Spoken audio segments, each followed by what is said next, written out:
अस्सलाम वालेकुम। पिछली वीडियो में हमने इस लॉगिन पेज को देखा।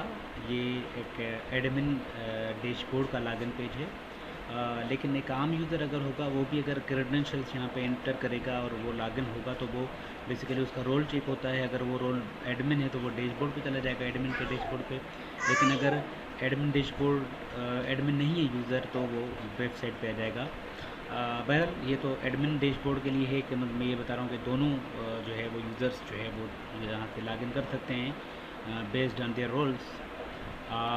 लेकिन अगर यूज़र है, आम कस्टमर है, तो वो उसके लिए बेसिकली ये लॉगिन और रजिस्टर का ऑप्शन है।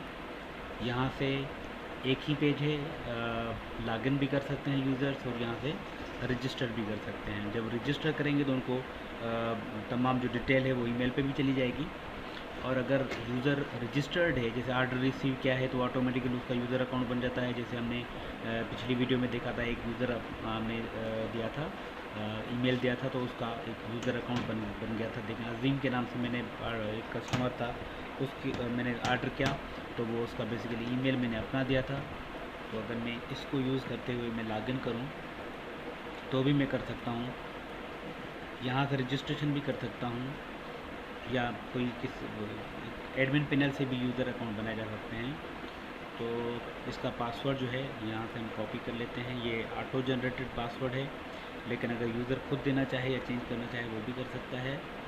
तो हम इसको यहाँ से लॉगिन करते हैं। तो ये यूज़र आ गया, ये उसका डैशबोर्ड है। अगर ये यूज़र अपने ऑर्डर्स देखना चाहे तो ये ऑर्डर देख सकता है। उसके अलावा पेमेंट मेथड जो इसने सेव किया होगा वो भी इसका सेव हो जाएगा। उसके अलावा जो एड्रेस इसने दिया होगा ये मैंने शार्ट में दिया था। और उसके अलावा अकाउंट डिटेल भी देख सकता है और यहाँ से वो अपनी पासवर्ड वगैरह चेंज भी कर सकता है और यहाँ से लॉग आउट भी कर सकता है। तो ये पूरा डैशबोर्ड है। इससे यूज़र्स अपने जो है वो ऑर्डर ट्रैक कर सकता है, पेंडिंग में है या डिलीवर्ड है, ये बेस करता है कि स्टेटस क्या है तो वो उसका जो है ऑटोमेटिक। उसके अलावा एक और चीज़ इसमें यह है कि यूज़र जो भी लॉगिन होगा, चाहे एडमिन हो चाहे कस्टमर हो, उसकी इन्फॉर्मेशन हमेशा यहाँ पे जो है वो आ जाएगी ऊपर इस जगह, उसका नाम आ जाएगा। और अगर वो लॉग आउट कर देगा यूज़र तो ये ऐसे फिर वो जो माय अकाउंट और वो जो ऑप्शन थे लॉग आउट के वो हट गए। यहाँ से अगर लॉगिन कर देते हैं, हम चाहे तो नया अकाउंट बना लें। मिसाल के तौर पे जैसे से कोई भी मैं अकाउंट बनाता हूँ, मैं नाम देता हूँ अली खान। ये है ईमेल ali@gmail.com।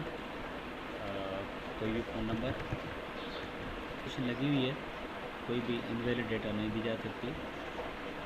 तो ये यूज़र अकाउंट जो है वो बन चुका है। अब हम करते हैं, यूज़र था हमारा वो था ali@gmail.com,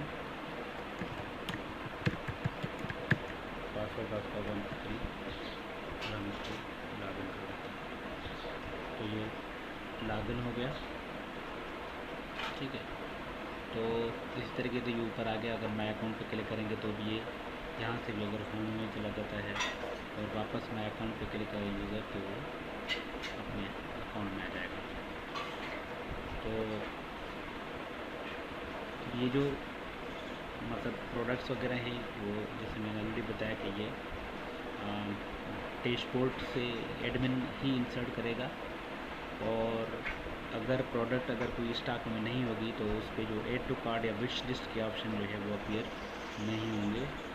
मिसाल के तौर पर इसके लिए हम शॉप पे चले जाते हैं और अब देखें कि ये जो प्रोडक्ट है आउट ऑफ स्टॉक है, ये भी हमारे स्टॉक में नहीं है। ये भी आउट ऑफ स्टॉक है। क्यों? हमने पिछले वीडियो में देखा था कि हमने जो कस्टमर कस्टमर का अकाउंट बना के हमने उसको जो ऑर्डर प्लेस करवाया था वो तमाम जो जितनी भी क्वांटिटी थी उसका करवाया था। तो इस वजह से ये आउट ऑफ स्टॉक है। लेकिन इसमें वो ये टू कार्ड आ रहे हैं। मतलब हमने ये रखा हुआ है कि अगर कोई आउट ऑफ स्टॉक होगा तो ये उसका ऑप्शन नहीं आएगा। उसके अलावा अगर ये सिंगल प्रोडक्ट पेज पे भी अगर चला जाता है यूज़र इस तरीके से